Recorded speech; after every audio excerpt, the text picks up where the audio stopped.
अजीज दोस्तों नमस्कार। पायल अक्सर आउट स्पोकन कहलाती हैं और उनके ऊपर उनको काफ़ी इसमें मसले भी होते हैं। पायल बहुत खुल के बोलती हैं और मैं समझता हूं कि खुल के ही बोलना चाहिए, अनलेस के आप फ्रीडम ऑफ एक्सप्रेशन के दायरे में रहें, हेट स्पीच इतना हो। लेकिन अब फैक्चुअल बात करें तो इससे अच्छी कोई बात नहीं होती। अब फैक्चुअल बात करें, धमकियाँ, लड़ने भड़ने की बातें, मारने धाड़ने की बातें, ये सब से अब परहेज करें। तो पायल जब भी बात करती हैं वो खुल के टू द पॉइंट बात करती हैं और वो एम्बिग्विटी और हिपोक्रेसी से काम नहीं लेती। रिसेंटली बहुत अरसे बाद पायल की एक वीडियो सामने आई है, होपफुली आप लोगों ने देखी होगी। अगर नहीं देखी है तो मैं अभी आपके साथ शेयर करने जा रहा हूँ। एक बेसिक सवाल है जो इंडियन पूछते हैं कि बीजेपी ने क्या किया हमारे लिए, मोदी ने क्या किया हमारे लिए। मैं तो आपको बताता ही रहता हूं कि मैं मोदी भक्त हूं, मोदी एडमायरर हूं, मैं तो बताता ही रहता हूं। लेकिन पायल ने एक शायरी के अंदाज में ये बताया है कि बीजेपी ने भारत के लिए क्या किया है, वो सुनने के लायक है। सुनिए और सर धुनिए। नमस्ते, मैं भोपाल रोहात की और आज हम डिस्कस करेंगे कि कौन चोर है और कौन ईमानदार। एक बहुत प्यारी सी शायरी वाली फैक्ट वाला मैसेज हमारे साथ शेयर किया गया है और मैं चाहती हूँ कि ये मैसेज आप भी सुने, क्योंकि ये मैसेज मुझे काफी सेंसिबल लगा। 500 रुपये मात्र में बिजली कनेक्शन लेकर लोग बोलते हैं बीजेपी ने क्या किया। जो लोग पहले मिस्ड कॉल मारते थे वो आजकल वीडियो कॉल करते हैं और फिर वो लोग बोलते हैं बीजेपी ने क्या किया। प्राइवेट अस्पताल में इलाज के नाम पर हजारों लूटे जाते थे, वो लोग आज योजनाओं तहत फ्री में इलाज कराते हैं और फिर कहते हैं कि बीजेपी ने क्या किया। धुएं से आंखें खराब हो जाती थी, अब गैस सिलेंडर मिलती है सभी परिवारों को और फिर लोग बोलते हैं बीजेपी ने क्या किया। कांग्रेस राज में आतंकवादी ताज होटल तक जाते थे, अब उनको उनके घरों में घुस के मारा जाता है और लोग बोलते हैं कि बीजेपी ने क्या किया। पहले मूल निवास और जाति प्रमाण पत्र के लिए तहसीलों के चक्कर काटने पड़ते थे और अब ये सुविधा ई मित्र पर हो गई है। खुद के गांव में कहीं भी किसी को जाने की जरूरत नहीं पड़ती और लोग फिर बोलते हैं कि बीजेपी ने क्या किया। पहले राशन डीलर अपनी खाद्य सामग्री डकार जाते थे, अब फिंगरप्रिंट से फर्जीवाड़ा बंद हो गया है और सभी को सभी का हक मिलता है और फिर लोग बोलते हैं बीजेपी ने क्या किया। साल भर में 676 आतंकवादी ठोकने के बाद मोदी जी कहते हैं आओ बातचीत करते हैं और फिर लोग कहते हैं बीजेपी ने क्या किया। आतंकवादी खत्म हो रहे हैं, कांग्रेस परेशान हो रहे हैं, कांग्रेस खत्म हो रहे हैं, आतंकवादी परेशान हो रहे हैं। ओह माय गॉड, ये रिश्ता क्या कहलाता है। हिजबुल चीफ कश्मीरी आतंकवादी सैयद सलाउद्दीन, जिसके 12 बच्चे थे, सभी को कांग्रेस शासनकाल में सरकारी नौकरी दी जाती थी। मोदी सरकार में 4 बर्खास्त हुए, 3 सस्पेंड हुए और 2 को NIA ने गिरफ्तार किया और फिर लोग बोलते हैं बीजेपी ने क्या किया। आलू, टमाटर, दाल, डीजल, पेट्रोल के लिए तो आपने बहुत बार वोट किए, कभी तो अपने धर्म और अपने देश के लिए भी वोट कर लो, क्योंकि अगर देश है तो आप हो, अगर धर्म है तो आप हो। आप डिसाइड करो कि आपको इस बार किसके लिए वोट करना है। 100 साल पुरानी पार्टी आज किसी भी राज्य में अकेले चुनाव नहीं लड़ सकती। इससे अच्छे दिन क्या हो सकते हैं। मोदी जी ट्रंप, पुतिन और सीजो आबे के साथ दोस्ती बढ़ा रहे हैं और राहुल जी के बेस्ट फ्रेंड्स फॉरएवर है कन्हैया, हार्दिक और गायकवाड़ जिग्नेश। पहले आतंकवादी देश की आर्थिक राजनीति मुंबई के होटल ताज तक पहुंच गए थे, अब कश्मीर में भी वो पूरा पार नहीं कर पाते। क्यों? क्योंकि नोटबंदी हुई है। मगर ये किसने किया है और कौन है इसके पीछे? और लोग कहते हैं कि बीजेपी ने क्या किया है। मेरा देश बदल रहा है। 134 साल पुरानी कांग्रेस आज 26 साल के हार्दिक के चरणों में पड़ी हुई है और इससे अच्छे कौन से अच्छे दिन आएंगे। So guys, uncles and aunties of Indian media, fake feminist jokers, आप अपना करिए, हम अपना करेंगे।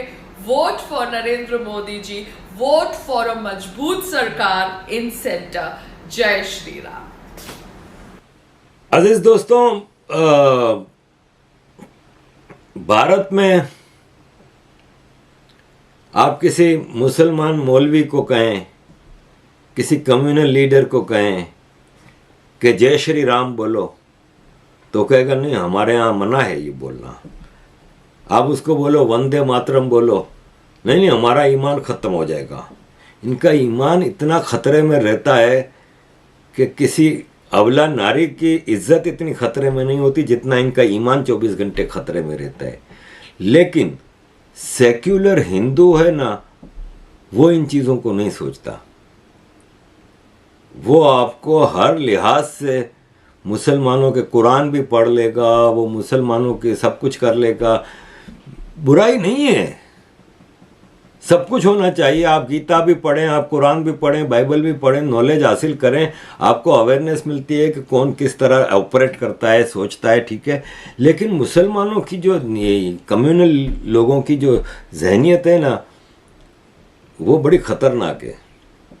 पिछले साल मुंबई में शिवसेना के लोगों ने एक कार्यक्रम किया, तो उसमें उन्होंने एक मौलवी को घेर के लाए और वो अपनी कामयाबी पे खुश थे। उन्होंने कहा हम एक मौलवी को अपने साथ मिला के लाए।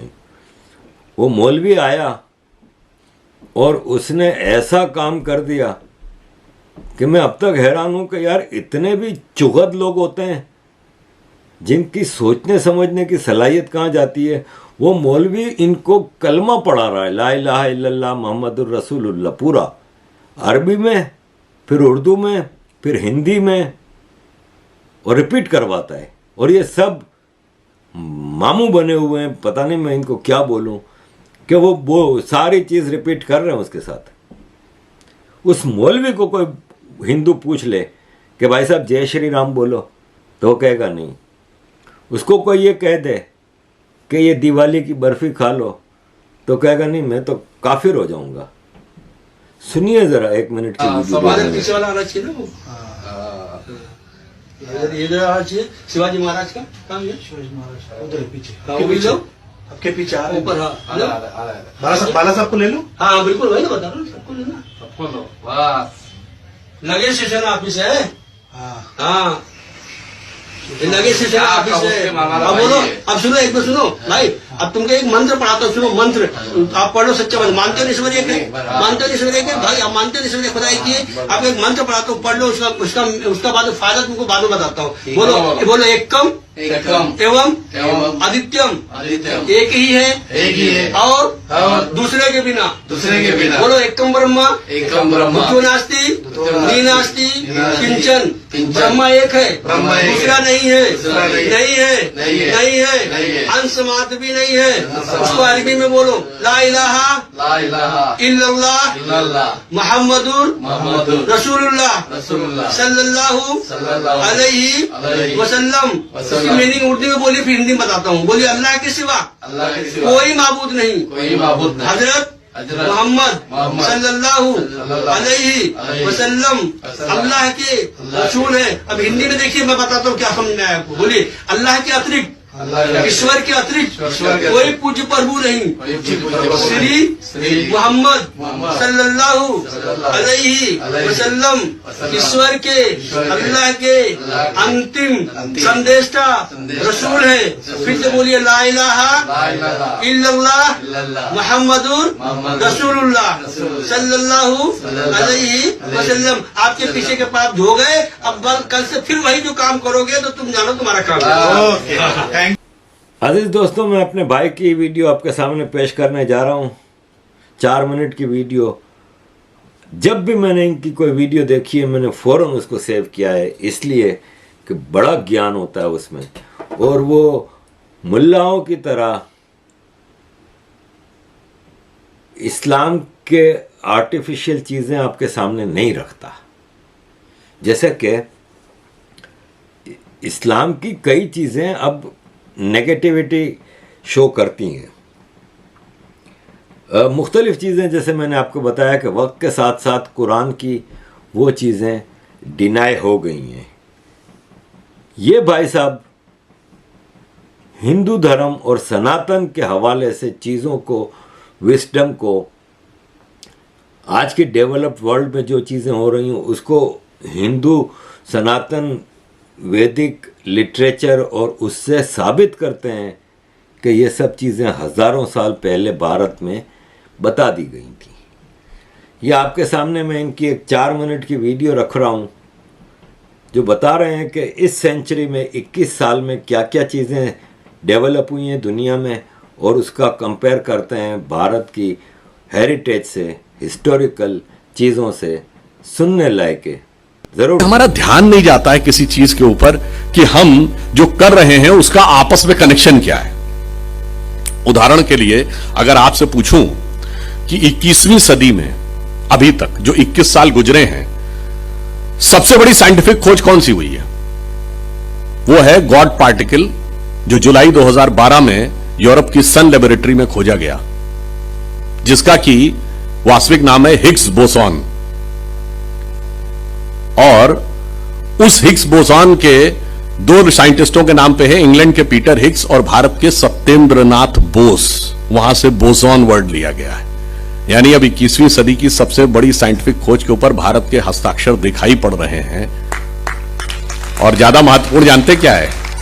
सन लेबोरेटरी के बारे में जिसने भी पढ़ा हो, आप उसकी लॉबी में जाइए तो वहां जानते क्या बने हैं? तांडव करते हुए भगवान शंकर की नटराज की मूर्ति बनी है।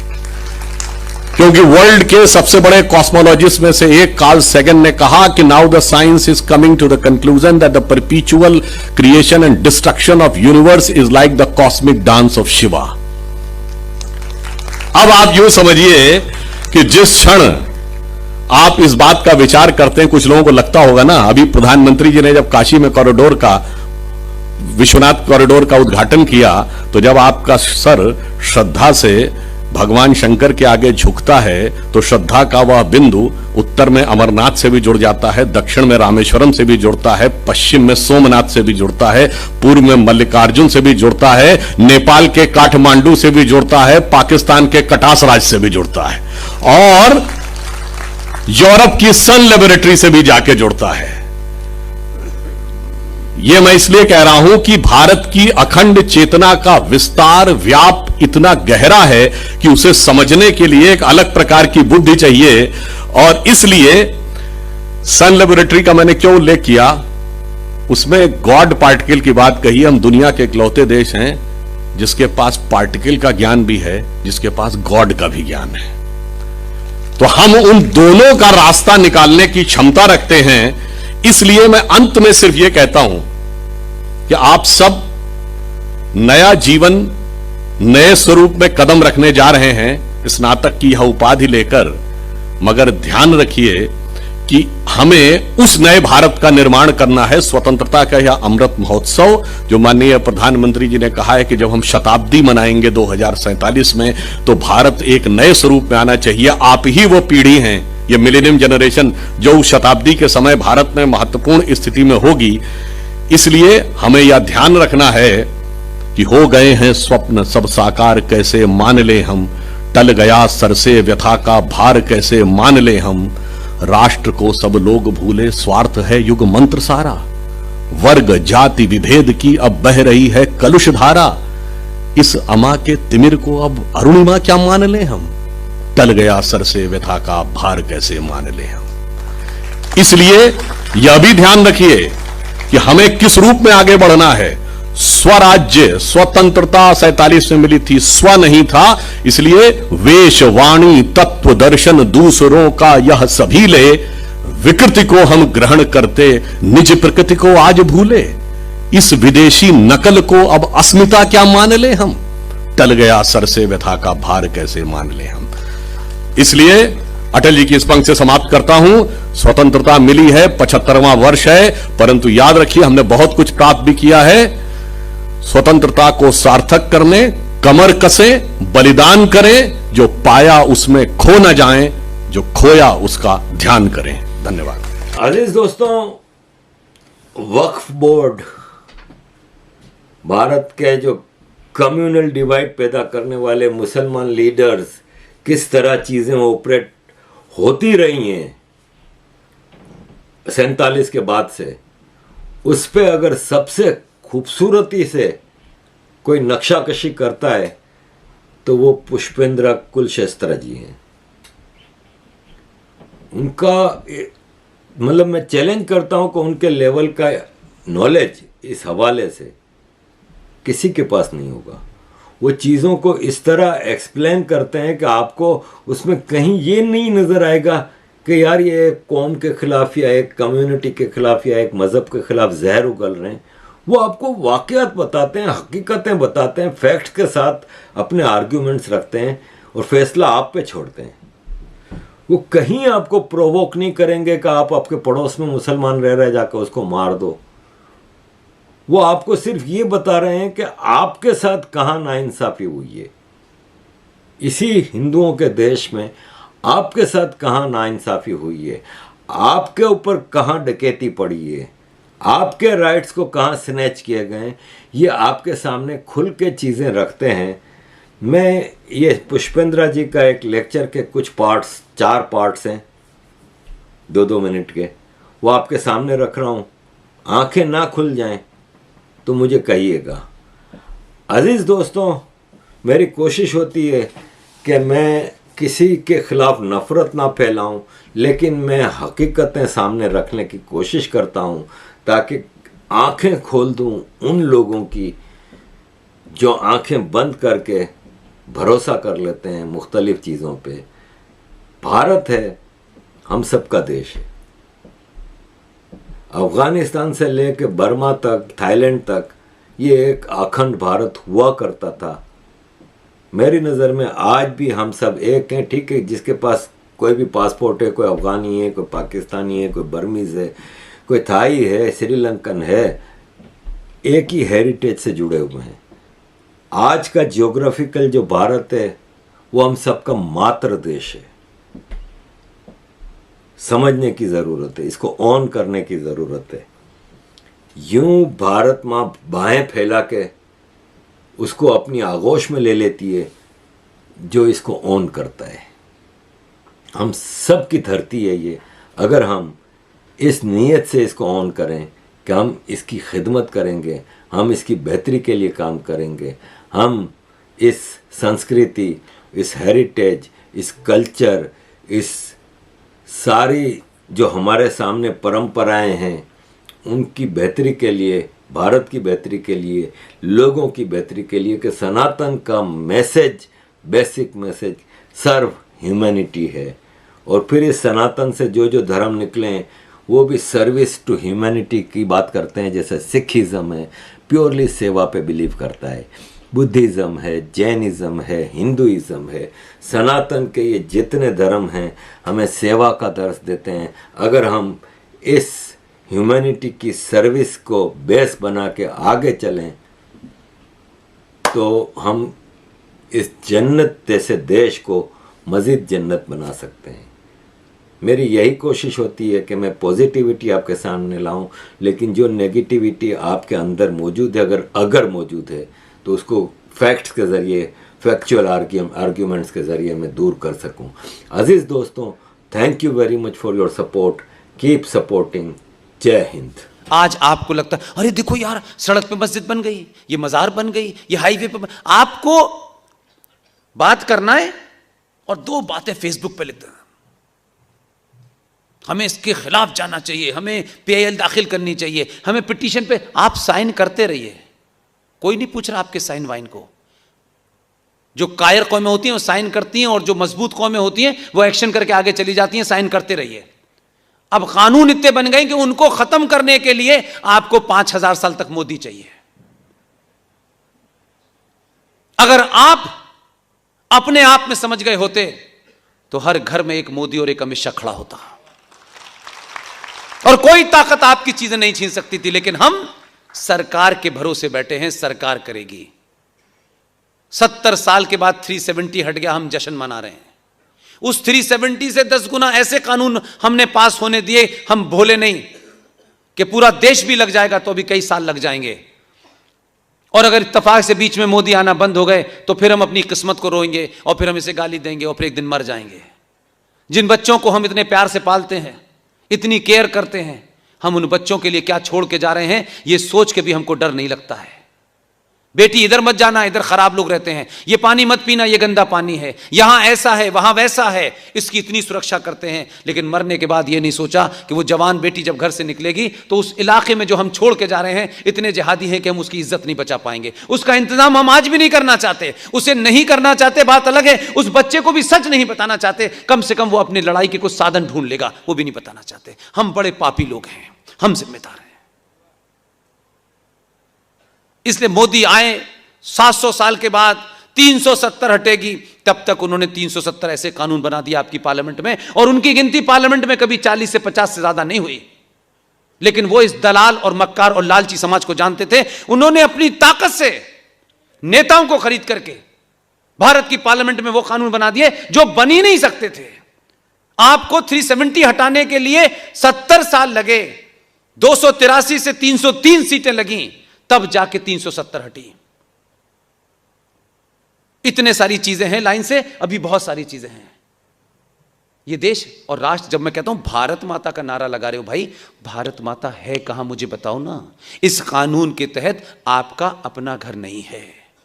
दिल्ली में एक 2 कौड़ी का एमएलए, मुसलमान एमएलए, नोटिस, क्योंकि वक्फ बोर्ड का वो चेयरमैन है दिल्ली का, नोटिस भेज रहा है, और वो ये जानता है कि इस समाज में पहले नोटिस, अगर वो अवेयर और ताकतवर लोगों को नोटिस भेजेगा तो ज्यादा बवाल मचेगा। इसलिए 85 ऐसी कॉलोनी हैं जहां कमजोर समाज के गरीब लोग रहते हैं। नोटिस भेज देता है वक्फ बोर्ड से कि आपका मकान वक्फ बोर्ड पे बना है, इसे तत्काल समाप्त कर दें, और नोटिस पुलिस को देता है, पुलिस खाली करा देती है।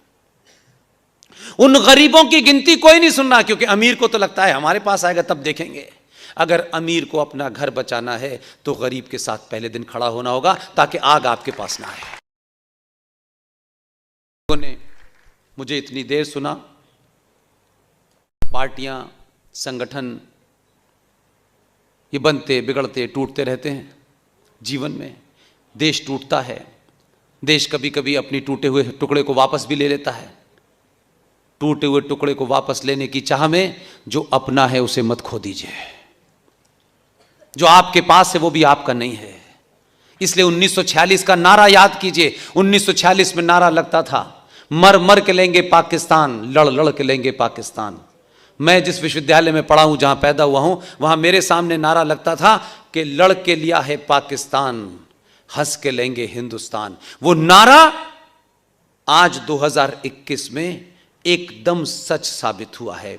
ना वो लड़ रहे, न कुछ इन्वेस्ट कर रहे, न लोकसभा की चुनाव जीत के वहां अपनी गिनती बढ़ाना चाहते। उसने इस समाज की कमजोरियों को उठाया, और कोई पार्टी मुस्लिम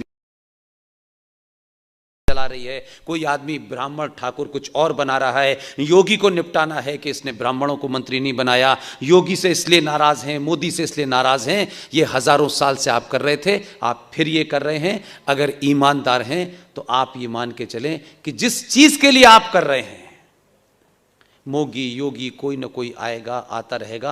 अगर ये समाज चेतन हो गया तो ये राष्ट्र बचेगा, इसकी ज़मीन बचेगी। हम तमाम सारे लोग अपने निजी स्वार्थों को बाद में देख लेंगे, पहले ये ज़मीन, ये राष्ट्र की ज़मीन। और इसमें आखिरी बात कहता हूं ताकि आपको और तार्किक और लॉजिकल हो जाए। आंध्र प्रदेश हाई कोर्ट ने वक्फ बोर्ड के एक मुकदमे को अपने पास लिया, क्योंकि वो जज हमसे भी ज़्यादा पागल था, बहुत गुस्सा था उसमें। लेकिन उस जज ने भी वही काम किया जो मोदी योगी ने किया, लेकिन उसकी लिमिटेशन थी। हम इन बातों को सुन के उसमें से अपने लिए जो मैसेज है वो नहीं निकालते, क्योंकि अगर हमने वो मैसेज सही पढ़ लिया तो फिर कहेंगे यार हमने किया क्यों नहीं, हम लोगों को क्या मुंह दिखाएंगे। और डेलिब्रेट करके उसने ये कहा कि मैं इसको सुन नहीं सकता, लेकिन मैं जानना चाहता हूं। और उसके तहत उसने सारे डॉक्यूमेंट निकलवाए। ये आंध्र प्रदेश हाई कोर्ट के जज का ऑब्जर्वेशन है, ये मेरा नहीं है। उसने कहा भारत की जो टोटल लैंड एरिया है उसमें सबसे ज्यादा जमीन रेलवे के पास है, दूसरे नंबर पर सबसे ज्यादा जमीन डिफेंस के पास है, तीसरे नंबर पर सबसे ज्यादा जमीन वक्फ बोर्ड के पास है। आप भारत माता की जय करें। इसीलिए पूछ रहा हूं, कहां है भारत माता? बताइए। इस 15 साल, 16 साल, 17 साल, 18 साल की जनरेशन के सामने आपको अपना मुंह नीचे गिरा के शर्म नहीं आती? हमको मिला था आधा भारत तो चलो ठीक है, समझ में आता था, लेकिन 70 साल में हमने इस देश का सौदा कर दिया और हम चुप बैठे हुए हैं। कितने लोगों को अमेरिका और लंदन भेज देंगे आप? कौन कौन जाएगा यहां से? उनके यहां भी स्थिति खराब हो गई है, लेकिन अभी भी हमारे दिमाग में यही घूम रहा है, घर अपना नहीं है और दुनिया की बात कर रहे हैं। एक एक घर आपके हाथ से निकल गया है। इसीलिए बंगाल में हो रहा है। वो पागल नहीं है कि बंगाल में कर रहे हैं, पंजाब में कर रहे हैं और कश्मीर में कर रहे हैं। आचार्य चाणक्य को भी अगर आपने पढ़ा होता, उस सीरियल को भी अगर आपने देखा होता, तो भी कुछ आपको समझ में आ जाता कि है क्या खेल ये। वो ये जानते हैं कि हिंदुस्तान में 90 करोड़ हिंदू हैं, एक साथ सब कुछ करने पे सब जागृत हो जाएंगे, इसलिए एक साथ जागृत नहीं करना है। कश्मीर पाकिस्तान से लगता है, बंगाल बांग्लादेश से लगता है, पंजाब पाकिस्तान से लगता है। उन्होंने इन 3 स्टेट को टोटली डिसमेंटल कर दिया है। शेख हसीना जिनको टेररिस्ट बता रही थी, शेख हसीना जिनको रेडिकल कह रही थी, ममता ने उनसे कहा कि मेरे चुनाव लड़ाओ। ये पता नहीं आपको? कर्नल आर एस सिंह साहब रॉ के पूर्व डायरेक्टर हैं, बांग्लादेश में पोस्टेड थे। सारा का सारा वो रेडिकल एलिमेंट वो सब बंगाल बुला लिया उसने। ये बंगाल में जो कुछ हुआ है, आपने खबर पढ़ ली, 2-4 पढ़े लिखे उन्होंने वेबिनार कर लिया, कुछ ने फेसबुक लाइव कर लिया, बस खत्म हो गई कहानी। भंडारा करने का बड़ा शौक है हमें। अगर सही भंडारा करना होता तो बंगाल जाते हैं कि हम 50 लोग बंगाल जाएंगे। कोविड में तो जो हुआ सो हुआ, वहां तो कोविड ने नहीं, कुरान ने मारा है उन्हें। उनके पास कोई गए। झूठी मक्कारी भरी संवेदनाएं। और फिर यह कि सरकार क्यों नहीं कर रही? उन्होंने सरकार से पूछ के किया था। कश्मीर में सरकार से पूछ के 2500 कश्मीरी हिंदू पंडितों को मारा था। उन्होंने कहा कर दो, बाद में देखा जाएगा। हम देखने के लिए पैदा हुए हैं, अफसोस करने के लिए पैदा हुए हैं, सिर्फ ताली बजाते हैं हम। ये आखिरी चांस है, ये चांस मिलने वाला नहीं है। पहली बार दुनिया ने आपकी ताकत को देखा है, अगली बार ध्यान रखिएगा, आपसे मुकाबला करते वक्त जो आपकी सामूहिक शक्ति है उससे बड़ा हथियार इस्तेमाल होगा। इसलिए इस गलतफहमी में रहिए कि ये ऐसे ही रहेगा। वो ताकतें आपको दूसरी ज्यादा, आपसे ज्यादा ताकत का इंतजाम करके आपके मुकाबले पे खड़े होने जा रही हैं। और आपकी अगर यही कायरता ये रही तो मास लेवल पर वही होगा जो 16 अगस्त 1946 को बंगाल में डायरेक्ट एक्शन हुआ। वहां का मुख्यमंत्री शहीद हुसैन सोहरावर्दी ने बंगाल में पुलिस को 2 दिन की छुट्टी दे दी और पहला मुस्लिम लीग का डायरेक्ट एक्शन हुआ। सड़कों पर 10-10 दिन तक जवान लड़कियों की लाशें, मर्दों की लाशें, 15,000 हिंदुओं को काटा। उसकी तस्वीरें गूगल पे अवेलेबल हैं। डायरेक्ट 16 अगस्त 1946 डायरेक्ट एक्शन बंगाल, सब कुछ मिल जाएगा। उन्होंने कभी अपने आप को नहीं शर्माया, यार ऐसा हो गया वैसा हो गया। और आज भारत में आपके आदमी ने 2002 करा, 90% हिंदू उसके विरोध में खड़ा था। उसके दुश्मन थे, मुझे उसमें समझ में आता है। हमारे समाज को अच्छा दिखना है। 2002 ना होता तो रात को यहां प्रोग्राम ना हो रहा होता। बहुत बहुत धन्यवाद, थैंक यू। ये मेरे सोशल मीडिया अकाउंट्स हैं, यूट्यूब, ट्विटर, फेसबुक, इंस्टा, मेरी वेबसाइट, इन सब को ज्वाइन कीजिए एंड कीप सपोर्टिंग। जय हिंद, जय श्री राम, वंदे मातरम।